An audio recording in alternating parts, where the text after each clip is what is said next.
across the field.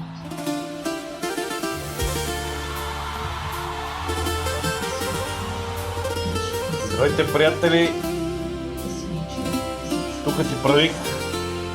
Ми дадоха едни бутчета, една комшийка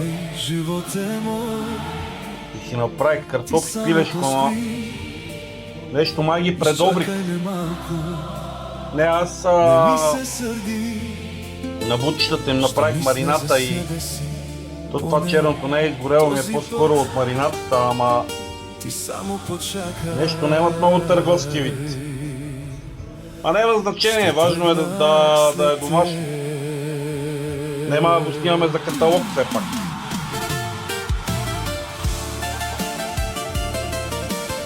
Важно е, че стана. Проба го на вкус, картофите поне са добри. Абе, да сме живи и здрави.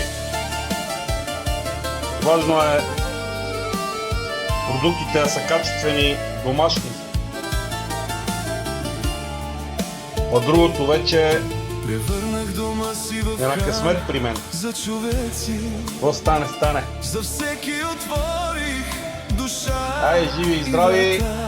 Сега ще пия една ракия с един студент аратор и като поистине малко ще го пробвам. Айде, чао от мене!